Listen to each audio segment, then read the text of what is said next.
بسم اللہ الرحمن الرحیم ام ابرم امرا، اگر انہوں نے کوئی قطعی فیصلہ کر لیا ہے فَإِنَّا مُبْرِمُونَ، تو ہم بھی اپنا قطعی فیصلہ کرنے والے ہیں۔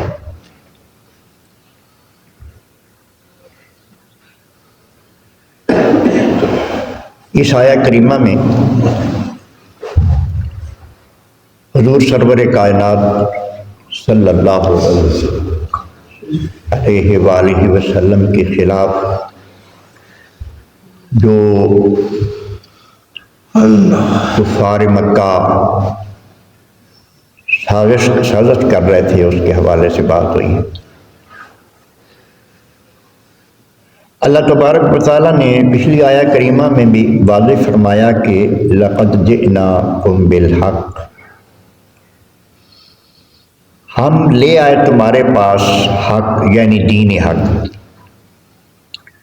وَلَكِنَّ أَكْثَرَكُمْ لِلْحَقِّ كَارِهُونَ، لیکن تم میں سے اکثر لوگ اس حق سے نفرت کرنے والے، دین سے نفرت کرنے والے۔ اللہ تبارک و تعالیٰ کا دستور یہ ہے کہ ہر قوم کی طرف اس نے اپنے انبیاء کو بھیجا جنہوں نے نظام زندگی اللہ تبارک و تعالیٰ نے جو ان کو دیا وہ لوگوں کے سامنے پیش کیا، اس کو دین کہا جاتا ہے، جس کو ضابطۂ حیات کہا جاتا ہے۔ لیکن جو بد مزاج لوگ، جو انانیت کی پوجا کرنے والے لوگ، وہ اس نظام کو پسند نہیں کرتے۔ مکہ میں جب نبی کریم علیہ السلام نے اپنی بعثت کا اعلان فرمایا اور اللہ تبارک و تعالیٰ کے احکامات سنانے شروع کیے تو کفار کو بڑی تکلیف ہوئی۔ ہر چند انہوں نے اس چیز کو روکنے کی کوشش کی، وہ لوگوں کو نبی کریم علیہ السلام سے باز رکھنے کی پوری کوشش کرتے تھے، یہاں تک کہ باہر سے آنے والے جو لوگ تھے ان کے لیے بھی انہوں نے بڑے انتظامات کر رکھے تھے۔ راستوں پہ اپنے بندے کھڑے کرتے، کوئی بندہ باہر سے آتا تو اسے کہتے کہ بھائی محمد ہے ایک ہمارا، یہاں ایک شخص ہے، ہم میں سے ہی ہے، وہ دین کو بدل رہا ہے، اس کے پاس نہیں جانا۔ لیکن یہ ان کی ساری کوششیں ناکام ہو رہی تھیں۔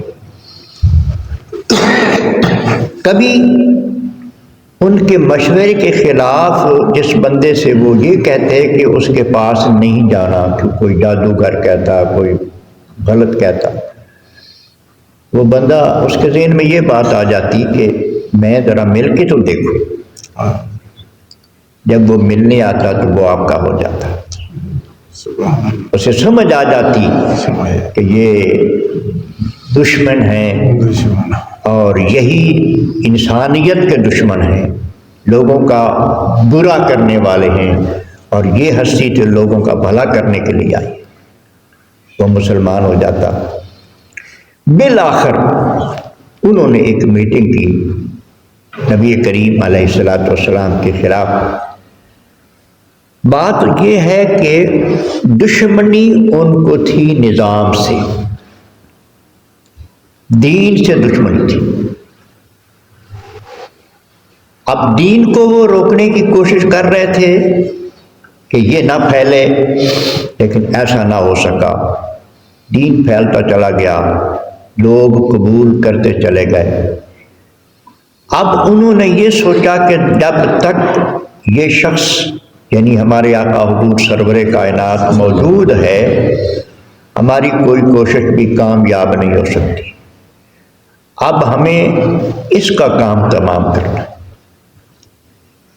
تو انہوں نے ایک میٹنگ کی خفیہ طور پر، اور مشاورت میں انہوں نے یہ طے کر لیا کہ ہم اس کو شہید کر دیں، یہ نہ رہیں گے تو پھر کوئی تبلیغ کرنے والا نہ ہوگا تو یہ دین بھی ختم ہو جائے گا۔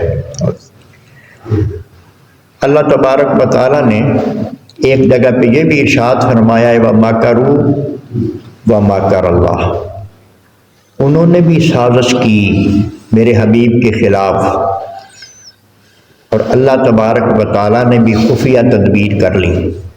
وَاللَّهُ خَيْرُ الْمَاكِرِينَ، اور اللہ کی تدبیر بہترین ہوا کرتی ہے۔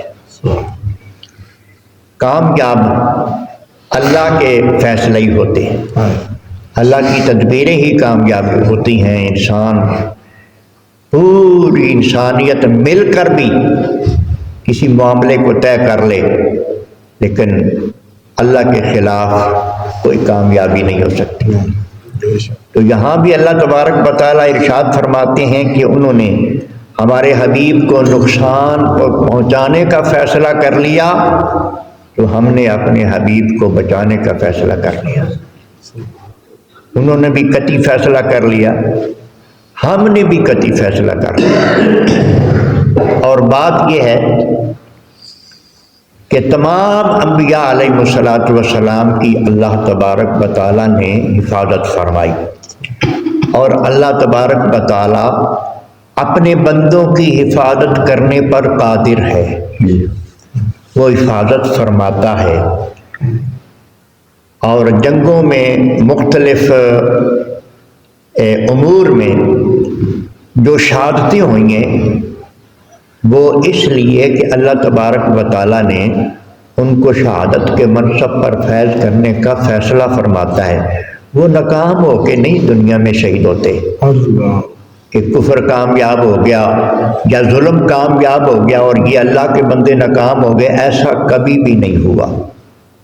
حضرت امام حسین رضی اللہ تعالیٰ عنہ کے ساتھ جو کچھ ہوا وہ ان کی ناکامی نہیں ہے، ناکام یزید ہی ہوا ہے۔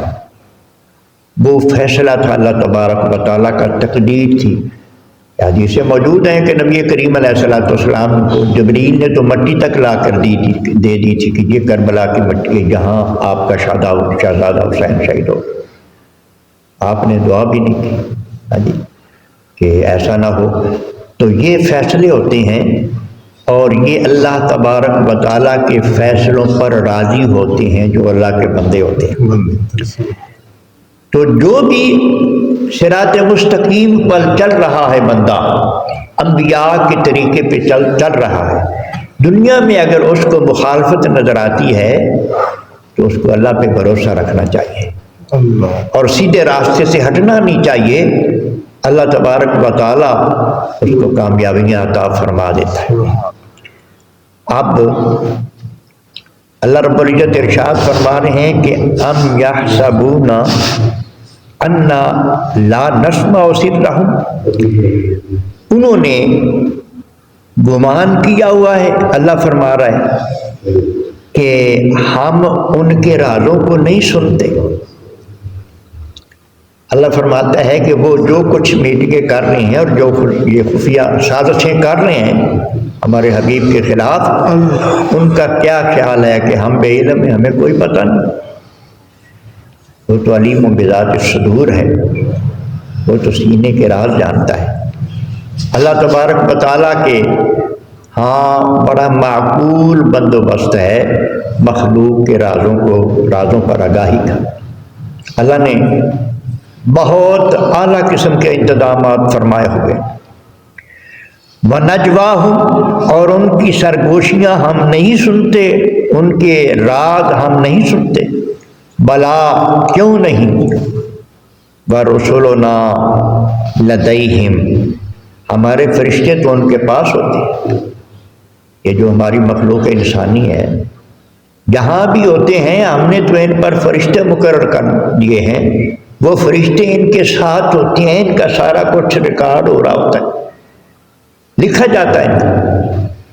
کرامن کاتبین تو سب نے سنا ہوا ہے نا جی، دو فرشتے ایک دائیں کندھے پر ایک بائیں کندھے، جو نیکی کریں تو دائیں والا لکھتا ہے، جو بدی کریں تو بائیں والا لکھتا ہے۔ یہ ہر وقت ساتھ ہوتے ہیں، یہ فرشتے بندے کو چھوڑ کر کہیں نہیں جاتے، ڈیوٹیاں لگی ہیں۔ ابھی یہ نماز پڑھی ہے نا تو تبدیلی ہو گئی ہے، رات والے چلے گئے، دن والے آ گئے۔ اور حدیث پاک میں یہ بھی آتا ہے کہ جب بندہ صبح کی نماز پڑھتا ہے تو جانے والے فرشتوں سے خالق کائنات پوچھتا ہے میرے بندے کو کس حال میں چھوڑا؟ یا اللہ وہ نماز میں، ہم اس کو نماز میں چھوڑ کے آئے۔ جب مغرب کی نماز پڑھتا ہے بندہ تو اس وقت بھی ڈیوٹیاں بدلتے ہیں، اس وقت بھی کس حال میں میرے بندے کو چھوڑا؟ یا اللہ وہ نماز میں تھا جب آنا۔ تو یہ کتنی خوبصورت گواہی، اور کتنا بد نصیب ہے وہ بندہ جو شام کو بھی نہیں آتا اور اللہ کی بارگاہ میں، اور صبح کو بھی نہیں آتا، کتنا بد نصیب ہے۔ نمازیوں کی گواہیاں وہاں اچھی پہنچ رہی ہیں۔ تو یہ اللہ تبارک و تعالیٰ نے فرشتے مقرر کیے ہوئے ہیں جو اللہ کی بارگاہ میں سارا کچھ بچا۔ اللہ تعالیٰ تو خود فرشتوں سے بھی زیادہ جانتا ہے۔ اللہ فرماتے ہیں کہ وَرُسُلُنَا لَدَيْهِمْ یکتبون، ہمارے فرشتے تو ان کے پاس ہوتے ہیں جو ہر چیز کو لکھ رہے ہیں۔ تو بندے کو اس چیز سے بھی غافل نہیں ہونا چاہیے، یہ نہ سمجھے کہ میں کسی جگہ پہ اکیلا ہوں، اس کے ساتھ کوئی بندہ نہیں ہوتا تو وہ اور بات ہے۔ فرشتے تو ہر وقت ہر جگہ اس کے پاس ہوتے ہیں، ہر وقت بندے کو اس چیز کا خیال رہنا چاہیے، کوئی ایسی بات نہیں جو بندے کی لکھی نہ جاتی ہو، کوئی ایسی بات نہیں جو بندے کی، ہاں اس کے جو اللہ تعالیٰ کے ساتھ معاملات ہوتے ہیں نا بندے کے خفیہ معاملات، اس کا جب دل ذاکر ہو جاتا ہے، دل سے اللہ اللہ کرنے لگتا ہے، جب یہ ذکر سیکھ جاتا ہے کسی استاد سے اور اس کا دل ذاکر ہو جاتا ہے، اس کی روح ذاکر ہو جاتی ہے، تو اس کا فرشتوں کو نہیں پتہ۔ حدیث پاک میں آتا ہے نیکیاں لاؤ میرے بندے کی، فرشتے پیش کر دیتے ہیں، اللہ فرماتا ہے کوئی اور بھی نیکیاں ہیں کہ اللہ ان کا ہمیں نہیں پتہ۔ اللہ فرماتا ہے وہ یہ ذکر قلبی کرتا ہوتا تھا، اس کے دل میں ہر وقت میری یاد رہتی تھی، وہ صرف میں ہی جانتا، وہ بھی اس کی نیکیاں ہیں۔ تو ایک شاعر کہتے ہیں میانے طالب و مطلوب رمز است، میانے طالب و مطلوب رمز است، کرامن کاتبین را ہم خبر نیست۔ یہ جو بندہ اللہ کا طالب بن جاتا ہے، اللہ کو چاہنے والا بن جاتا ہے، دل میں اس کی یاد کو جو بسا لیتا ہے، تو پھر بندے اور اللہ کے درمیان ایسا راز ہوتا ہے کہ فرشتوں کو بھی نہیں پتہ اس کا۔ اللہ تبارک و تعالیٰ یہ توفیق عطا فرمائے کہ ہمارے یہ لطائف بھی ذاکر ہو جائیں، ہمارا دل بھی ذکر کرے، ہماری روح بھی ذکر کرے، اللہ پاک سمجھنے کی توفیق عطا فرمائے۔ اور یہ جو معاملات ہیں ان سے ہمیں سبق سیکھنا چاہیے کہ ہمیں دین کے ساتھ محبت ہونی چاہیے، دین سے نفرت نہیں ہونی چاہیے، اللہ تبارک و تعالیٰ کے ہر حکم کے ساتھ ہمیں پیار ہو اور ہم ہر حکم پر عمل کرنے والے مسلمان بنیں تاکہ ہماری نجات ہو سکے۔ والسلام علیکم۔